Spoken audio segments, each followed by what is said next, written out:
What's good, guys? Today I'm going to be breaking down the entire UFC 300 main card and early prelims, starting with the early prelims, ending with the main event of the evening. This is finally happening, boys. We're here. T-Mobile Arena, UFC 300. I can't believe it, bro. We're actually here. First fight of the night. Bro, this is amazing.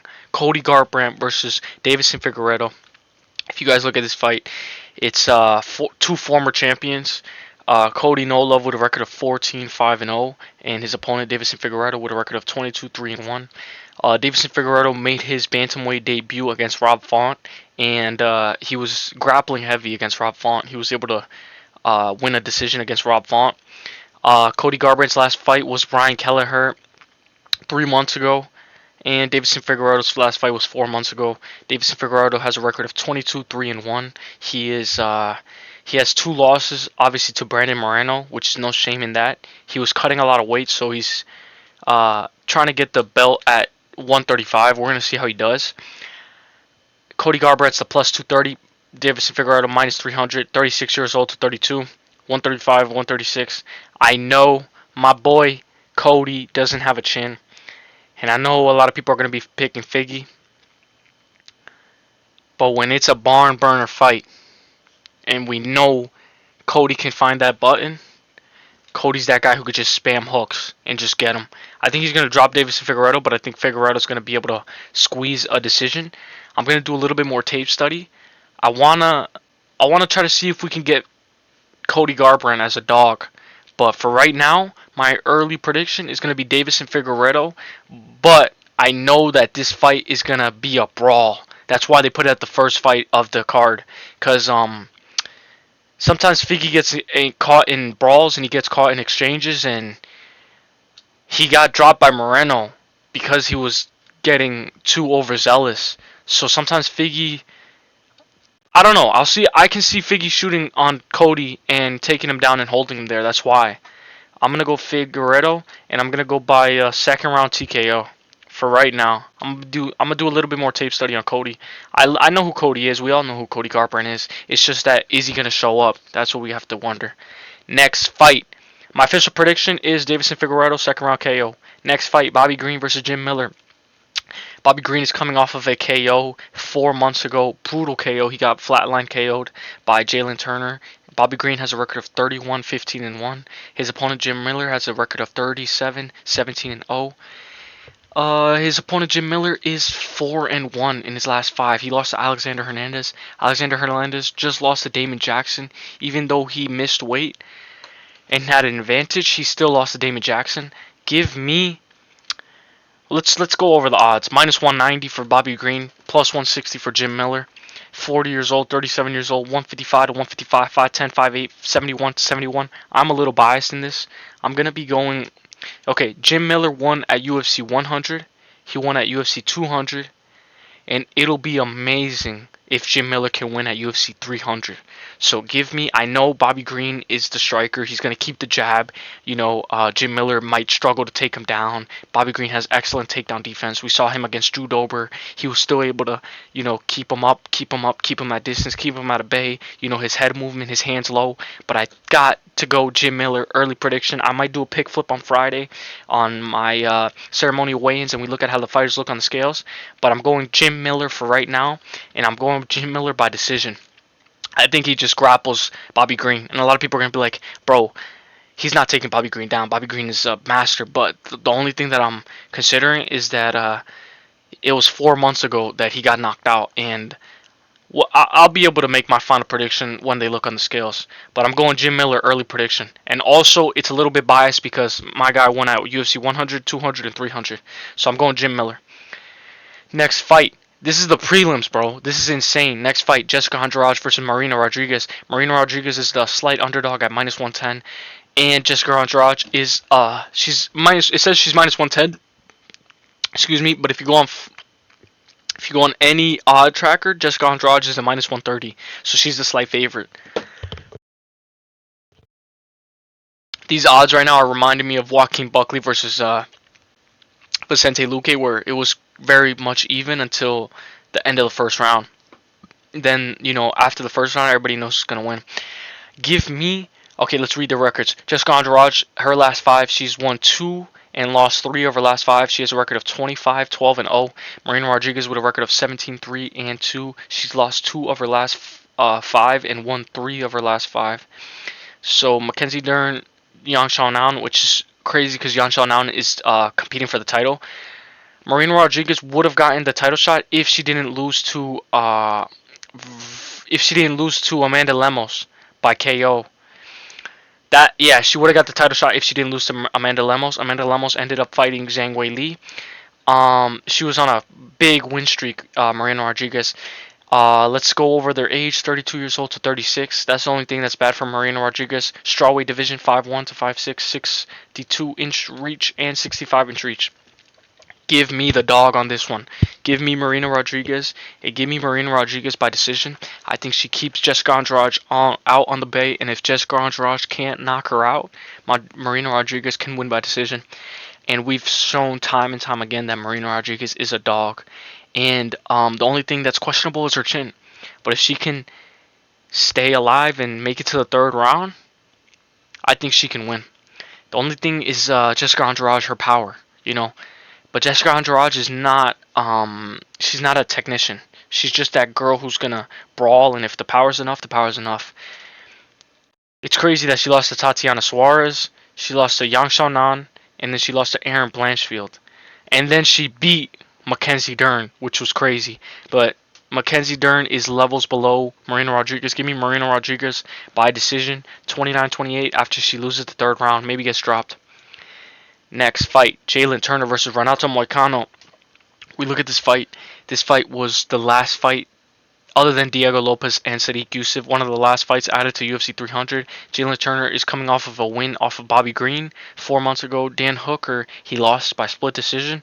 And Matus Gamera, he lost by split decision. Arguably, you could say that he won against Dan Hooker. A lot of people like to say he won against Matus, but I think Matus won that. Renato Moicano is coming off of a decision on Drew Dober. Brad Riddell, submission. And he lost to RDA. But he beat Alexander Hernandez and Jai Herbert. Jalen Turner is a minus 225, plus 185 for Renato Moicano. 28 years old, 34 years old, 156 to 156, 6'3 to 5'11, 75 to 72 inch reach. A lot of people are going Turner. If you're going Moicano, it's because you think that he can hold Turner down and submit him early. But I got Jalen Turner. And the reason I got Jalen Turner is because he's been in wars time and time again, and this guy is a 15-minute beast. When it's 15 minutes, Jalen Turner's there to put on a show.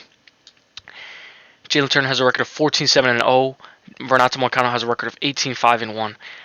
I like Jalen Turner. You know, he's a better striker overall, but I think for right now, I'm going to be leaning Turner, but I'm looking for Moicano as a dog. If I see Moicano make it out the 1st round, make it out the 2nd round, and he's winning, it's a good live bet to bet on Moicano. I'm going to be going over 1.5 for this fight.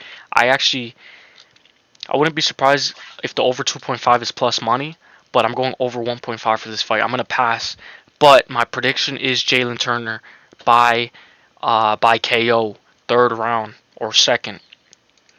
Early prediction. Next fight, prelims. We're still on the prelims. Sadiq Yusuf versus Diego Lopez. Sadiq Yusuf is 13-3-0. Diego Lopez is 23-6-0. He is 4-1 in his last 5. He lost to Masvar Evloev. No shame in that. Sadiq Yusuf lost to Edson Barbosa, and he lost to Arnold Allen. This is going to be a great fight because Sadiq Yusuf is the underdog at plus 115, and Diego Lopez is minus 140. 30 years old to 29, featherweight division, 5'9 to 5'11, 71 to 72 inch reach. A lot of people have Diego Lopez by submission, majority, and it's crazy because Diego Lopez is the slight favorite. But give me Sadiq Yusuf by decision. I think Sadiq Yusuf is going to be able to defend the takedowns, and I think he's going to come a little bit hot. He's going to come a little hot in the 1st round, and I think Diego Lopez might gas a little bit. But give me Sadiq Yusuf for right now. By Friday, I might make a pick flip and I might go Diego Lopez, but this is the hardest fight that I had for the entire card to pick. I'm going Sadiq Yusuf, and I'm just going Sadiq Yusuf just because he's a little bit of a sniper. And he was able to drop Barbosa, and then he lost to Barbosa, but he's able to find that shot. And Diego Lopez, sometimes his entries on the takedowns are a little weird, and they could be a little predictable. But give me Sadiq Youssef for now. By decision though. I don't have him KOing all. Next fight we got Yuri. No. We got Holly Holm versus Kayla Harrison. Holly Holm with a record of 15-6-0. She had one no contest, which is crazy because it was to Bruno De Silva, and she popped, so it turned to a no contest, which is good for her. Then she beat Yana Santos, and then she lost to Caitlin Vera, and then beat Irene Aldana, and then Raquel Pennington, which is actually kind of crazy because she's the champion now. Raquel. Kayla Harrison making her UFC debut at at bantamweight, so we'll see if she makes weight.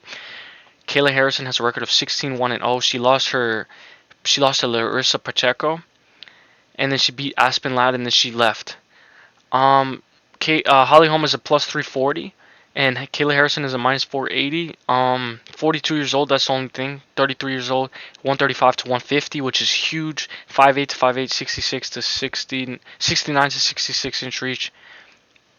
Give me Kayla Harrison by decision if she can make weight. All I'm banking on is Friday. If she makes weight, if she looks good on the scales, then we could hit the hammer on Kayla Harrison. We just have to make sure she makes weight. If she struggles to make weight, go Holly Holm. But Holly Holm just has the age factor against her. I'm going Kayla Harrison by decision, but she loses the first round, 29-28, or loses one round. I don't know which one. Then we got one of my most anticipated fights of the card, Calvin Kattar versus Aljamain Sterling.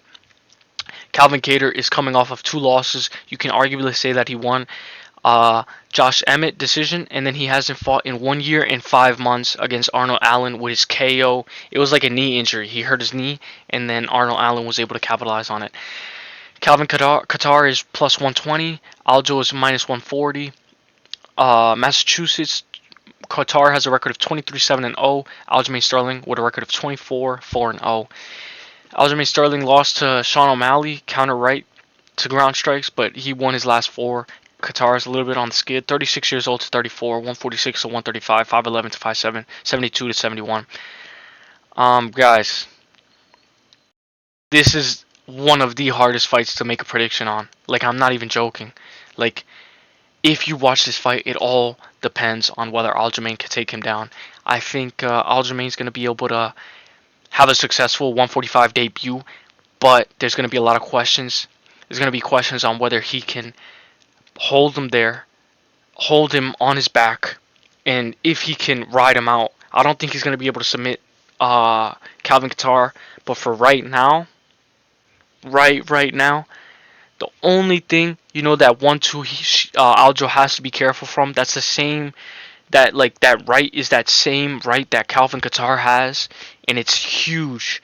So when you look at this fight, I think I'm gonna be going early lean Aljamain. I have to see how they look facing off. Shoot, man, this is gonna be crazy. This is actually gonna be crazy. I'm going Aljamain, and just because I'm counting that he could take his back. That's all I'm counting on. And once Aljamain could take your back, he can stay there. It's not about whether he can hold you down. He'll just lock his back against you. I got Aljamain Sterling, and I got by decision. 29-28, maybe even split. That's one of the hardest fights. I'm definitely gonna pick flip probably Friday. I have to see how they look against each other facing off. Yuri Prochazka versus Alexander Rakic. Yuri Prochazka lost to the champion Alex Pereira. He won his last four against Glover Teixeira, Dominic Reyes, Volkan Ozdemir, and Dalloway in Ryzen. Alexander Rakic has won against Jimmy Mainouai. He KO'd him, which was crazy. That was 4 years ago.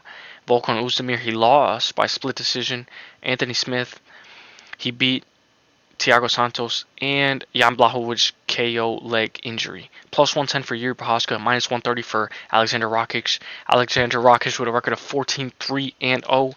Yuri Prochazka 29-4-1. Yuri Prochazka is 31 years old, 32 for Alexander. Light heavyweight division, 6'3 to 6'4, 80 inch reach to 78. Give me Yuri Prochazka. Give me Yuri Prochazka by KO. I think he KOs Alexander Rakic, and I think he finishes him bad. I think he finds like a little cheeky knee in like the second round, and I think he bounces back off of his loss to Alex Pereira.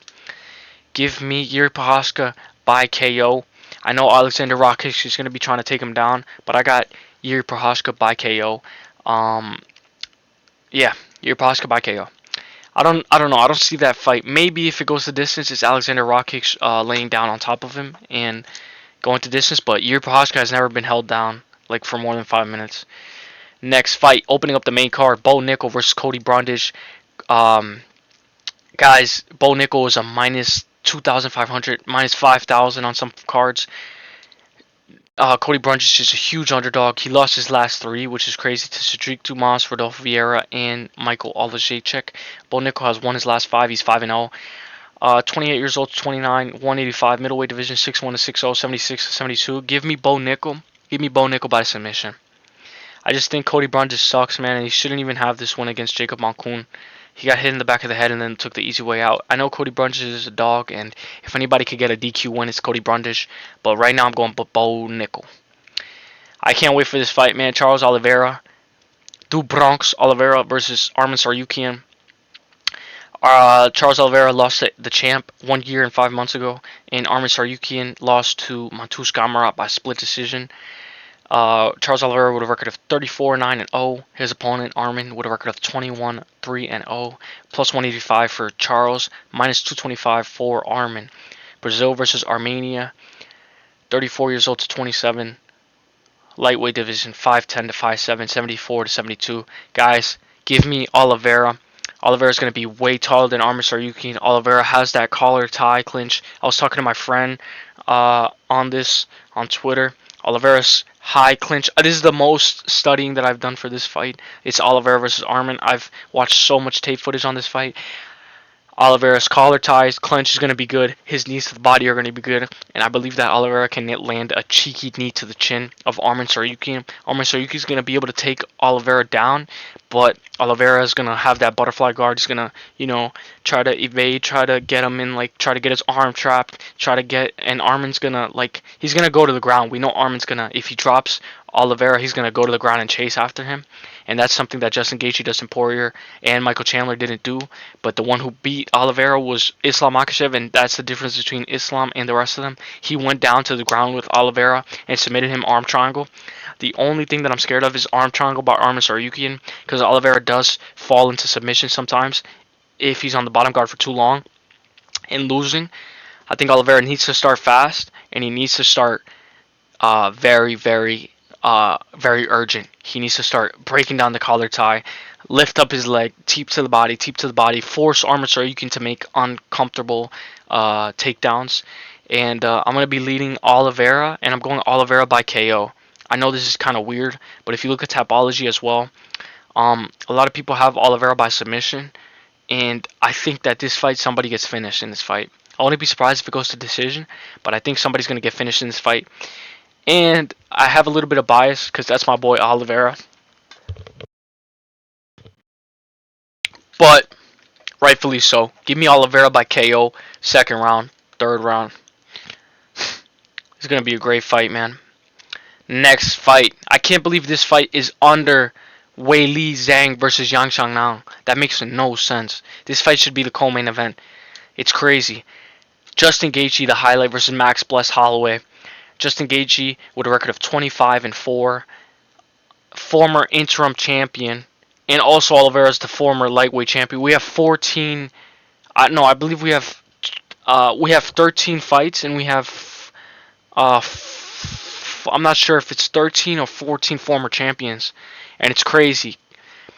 Max Bless Holloway with a record of 25-7-0. He lost to Alexander Volkanovski, but then he bounced back, beat Arnold Allen, and beat Korean Zombie. Justin Gaethje beat Rafael Fiziev and Dustin Poirier.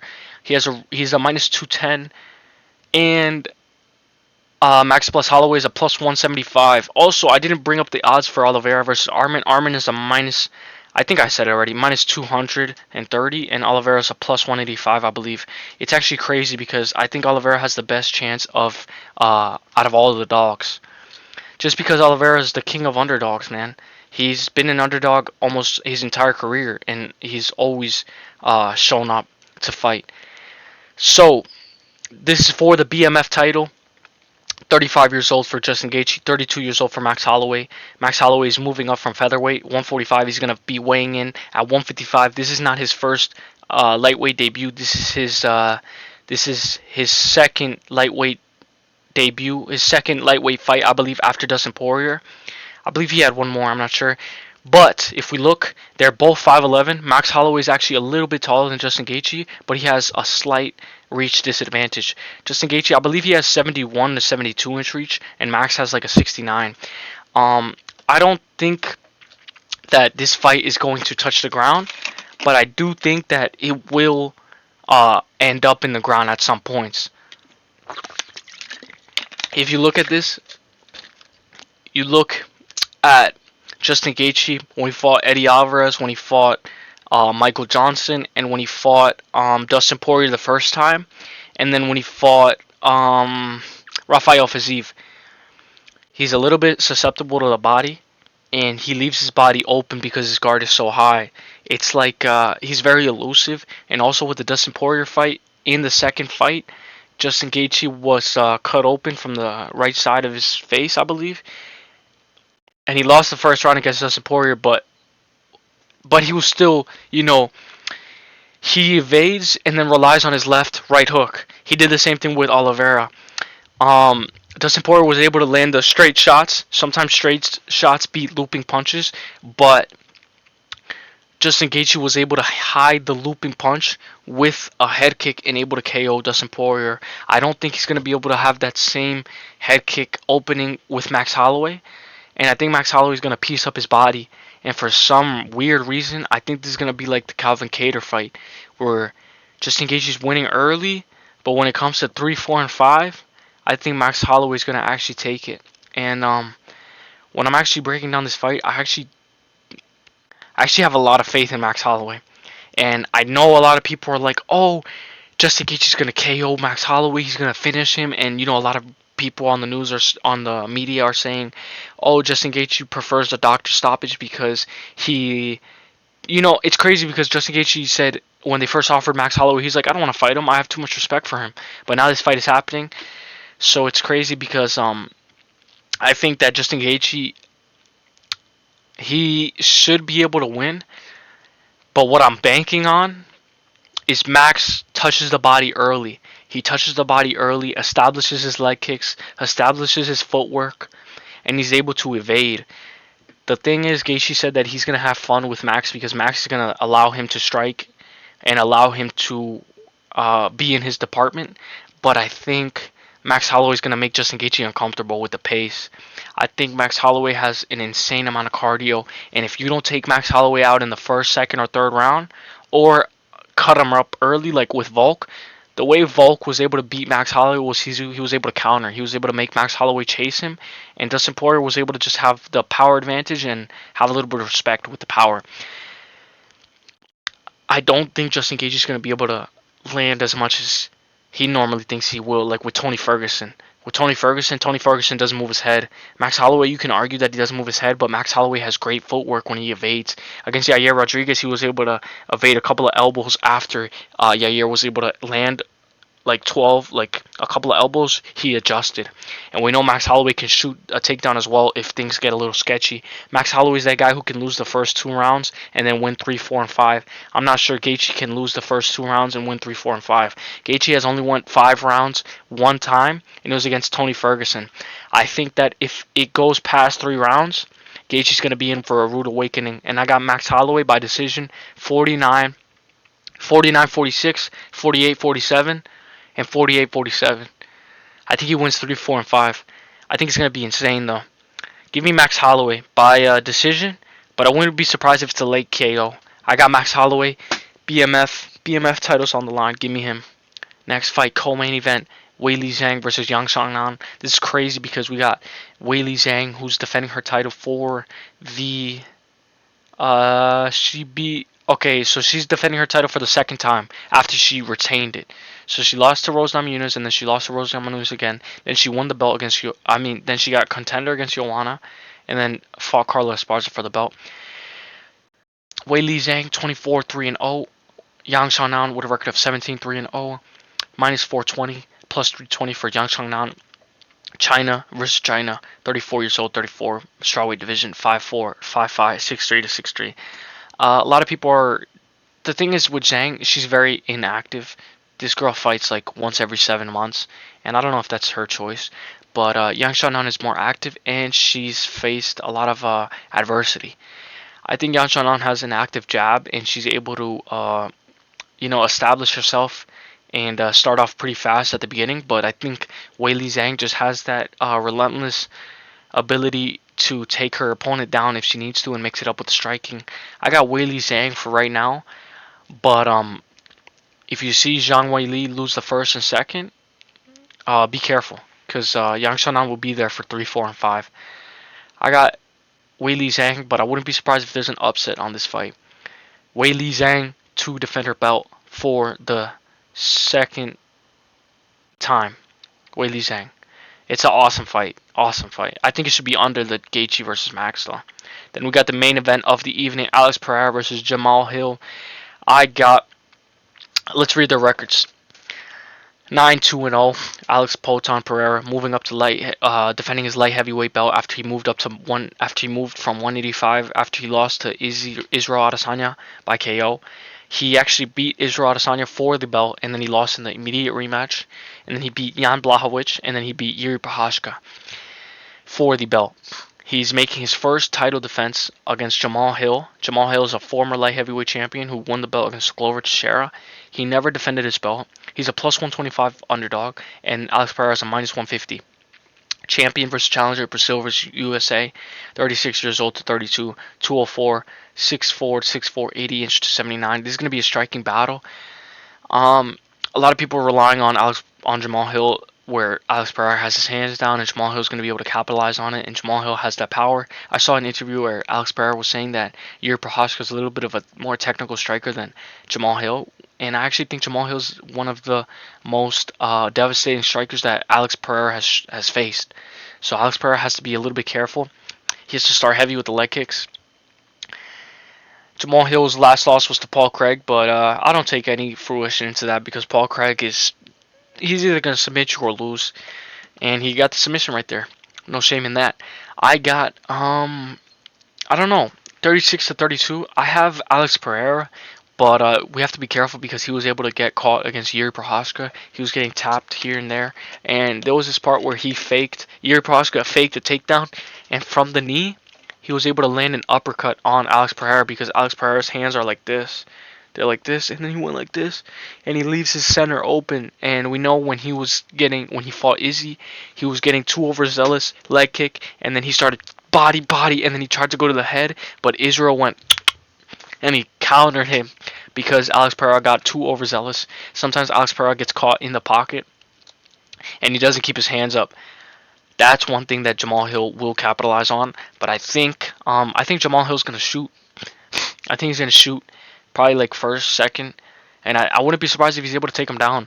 But I got Alex Pereira. I got Alex Pereira to defend his light heavyweight belt by KO inside the distance. I got him by third round.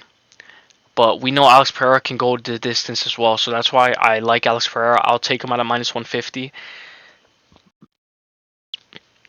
Win or lose, Alex Pereira is a take at minus 150. So is Jamal Hill. You might get Jamal Hill at an underdog for the last time ever.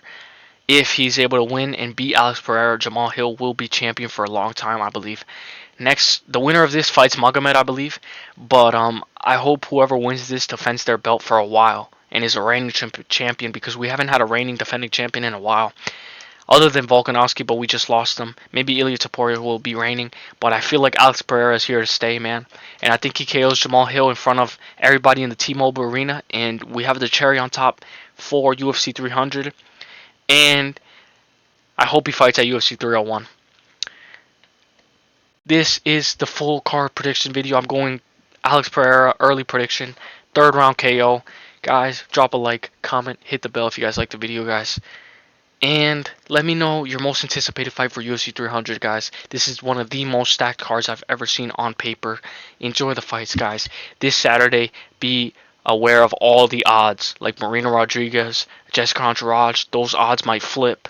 Be aware of these odds. Alex Pereira might be a minus 200 when it's fight day, or Jamal Hill might grow as a slight underdog and be a little bit closer. It might be a pick'em on fight day. It might be minus 110 to minus 115. We have a lot of close odds, like with the Calvin Qatar and Aljamain. Aljamain's like a minus 145. Qatar, he's a great underdog. My best dogs. Comment your best dogs, because my best dogs are Calvin Cater. I don't know why I keep calling him Qatar. Calvin Cater, Marina Rodriguez, Jim Miller, and Yuri Prohashka, and Charles Oliveira. There's a bunch of underdogs. I like Cody Garbrandt, but like he might get put out. Drop a like, guys. I like Max Holloway as well. Max Holloway's my favorite fighter.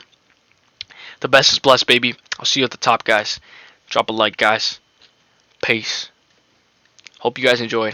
I'll be publishing a whole bunch of content this whole week. I'll be publishing a bunch of, like, I want to do a Max Holloway breakdown with Justin Gaethje for the BMF title. I want to break that down and do a little thread. So drop a like, guys, and I'll see you guys in the next one. Peace. Yeah.